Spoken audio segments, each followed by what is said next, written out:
Se é uma empresa que prega performance acima de tudo, você chega lá, tem um leão, um urso, uma coisa, ó, performance acima de tudo.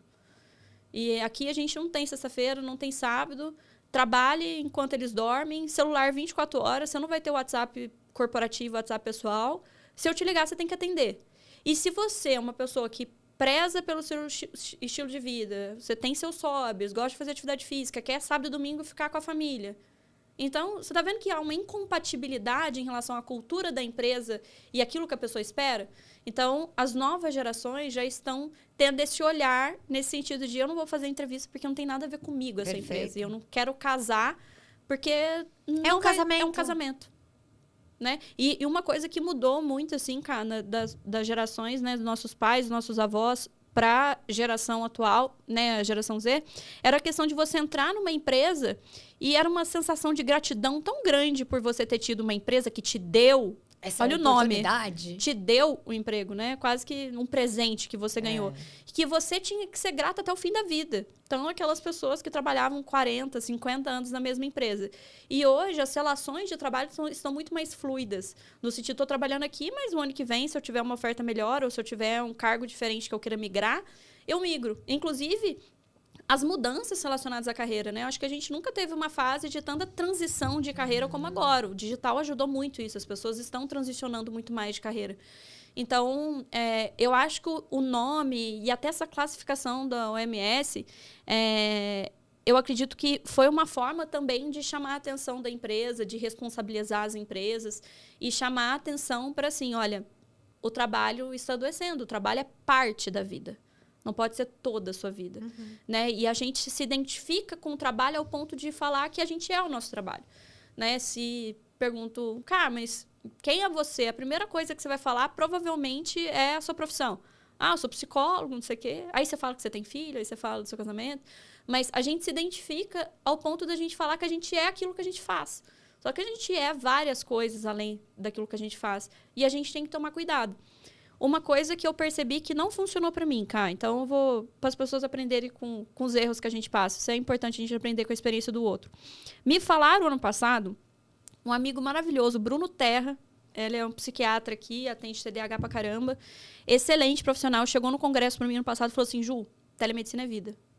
Migra para telemedicina, que você vai ver que é vida, você tem horário para tudo, você fica na sua casa, você vai ter menos gasto. Falei, não, Bruno, vou fazer isso. Em janeiro, migrei 100% para telemedicina.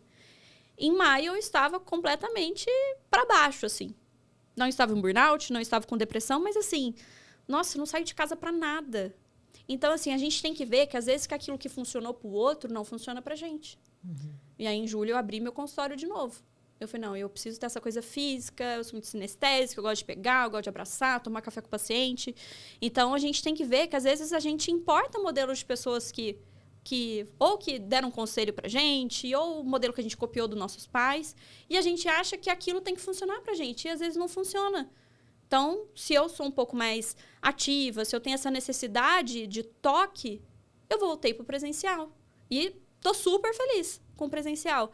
Compensa financeiramente? Nunca vai compensar. Eu tenho um gasto a mais que eu não teria em casa. Mas para mim não compensou eu ficar só em casa, trabalhando em casa.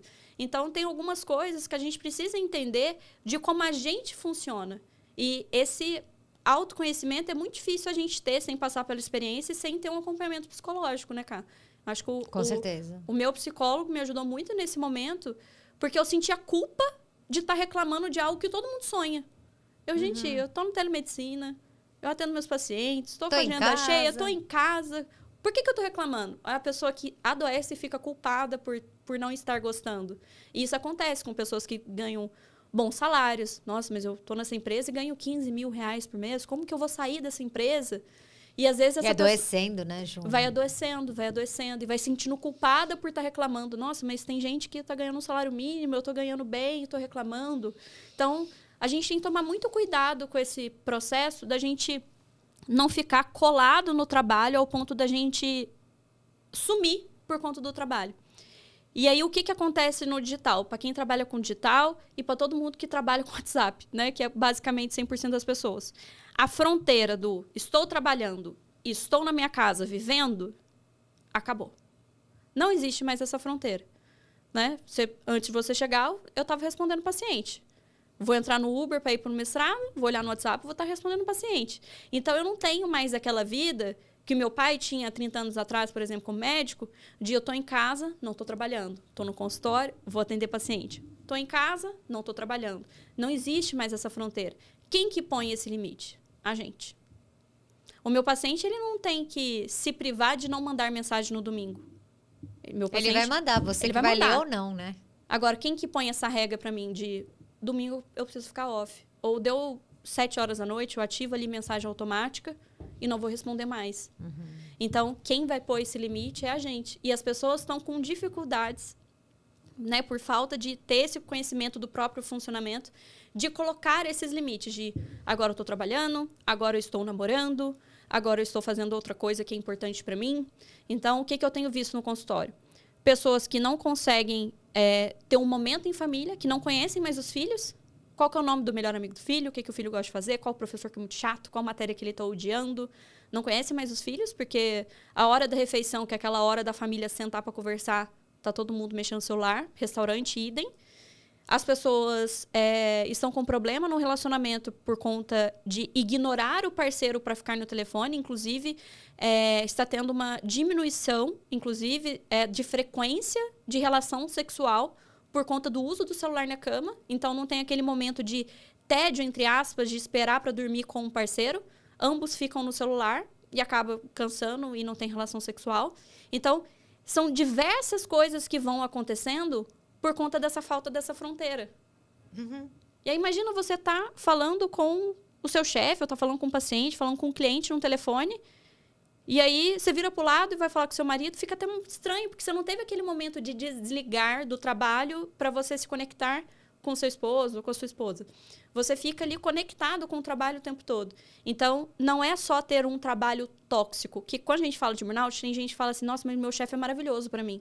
E ele pode ser maravilhoso. E a empresa pode ter sinuca no meio da sala e Red Bull liberado. O problema não é esse. O problema é o quanto que você tem que ficar disponível, às vezes, para aquele chefe. Ou se cobra de estar disponível. Ou né? você se cobra por estar disponível, que é o perfil do doador, né? Que tem esse esquema do autossacrifício. Eu me sacrifico para que você tenha êxito ou para que você tenha sucesso.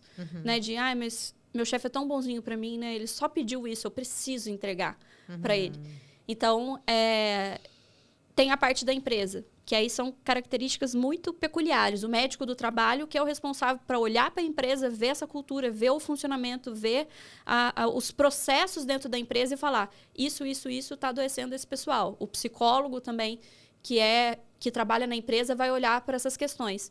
Mas, olhando aqui o individual, né, que a maioria das pessoas que vão estar aqui, a gente precisa olhar para a gente mesmo e ver o que eu estou fazendo que eu não estou conseguindo pôr limite no meu horário de trabalho. Qual a estratégia que eu posso ter para que eu não trabalhe 24 horas por dia? Será que é ter 2 celulares diferentes? Um é para o trabalho e esse celular fica no trabalho e o outro é pessoal? Que aí eu falo com meus parentes, fico vendo as coisas que eu gosto de ver. A gente precisa ver qual a estratégia. Não tem eu queria uma receita de bolo para passar aqui. Olha, primeiro, você vai fazer isso, igual a gente faz com higiene do sono, por exemplo. Higiene do sono tem receita de bolo. Agora, para burnout, para essa questão de limite entre trabalho e vida pessoal, a gente não tem receita, né, cara? Por isso que é importante... Precisa ter tempo e, se puder, alguém para te ajudar se puder a fazer redesenhar. terapia, seria ideal. Porque daí você consegue ver que tem coisas que é você que está se cobrando, né? Você sabe, Ju, no final de semana passado, eu estava na Black Friday e tal, eu tenho a comunidade Tarja Branca. E chegou no final de semana, eu achei tão interessante, porque, como você bem percebeu, em São Paulo, a gente tem até culturalmente essa coisa de trabalhar muito. E eu vinha numa pegada sempre de trabalhar muito. Daí chegou num sábado passado, eu tenho uma agência que trabalha comigo. E eu mandei uma mensagem para eles. Galera, tô aqui. Se tiver alguma coisa ainda que vocês acham que eu preciso fazer, é só me avisar. Né? Sábado. Daí a agência, que é nova, que está trabalhando comigo. Então, eu tô conhecendo meio que agora, nos últimos 2 meses que a gente tá junto. Aí a resposta dele falou assim, tem sim, descansar. né? Agência de marketing ensinando a psicóloga. Cara, achei sensacional. Eles são de Minas Gerais, Belo Horizonte. Eles têm essa empresa, essa agência, culturalmente, eles... deu para perceber já que eles respeitam muito o ser humano. O trabalho não é acima de tudo. Eles enxergam o trabalho como algo que edifica, que santifica. Que legal. Então, pelas palavras dele, eles fazem até missa dentro da agência, todo dia e tal. Então, eles têm esse cuidado com o ser humano. É a cultura da empresa, né? É a cultura. E foi, assim, um presente para mim ter conhecido e estar nessa parceria com eles, porque se estende. Embora a gente trabalhe online, né? A gente nem se conhece ainda.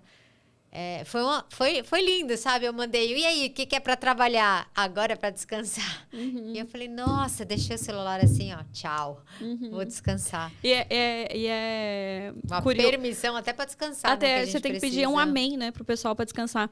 Eu tava conversando com um engenheiro, que é meu paciente, essa semana, e ele falou, eu tô num quadro assim, minha esposa falou que é burnout, a esposa dele é psicólogo, e ele falou assim, eu vou me dar 2 semanas, e ele é o chefe, assim, né, então não tem atestado, né? Eu vou me dar 2 semanas, daqui 2 semanas eu volto.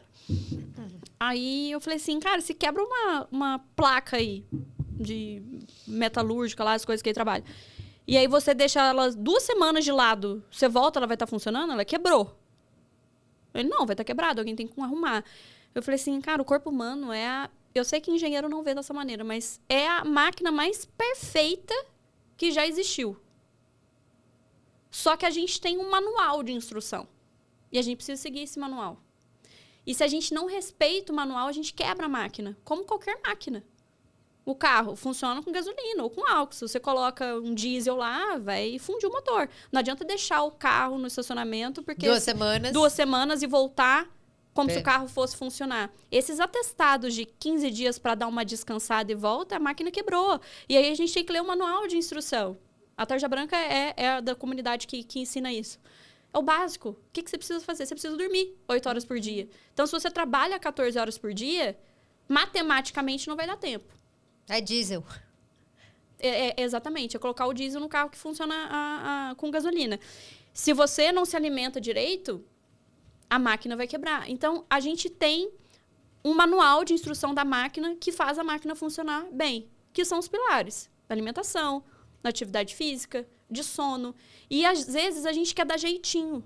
Não, eu vou dar um sprint aqui. Você já ouviu isso, né, cara?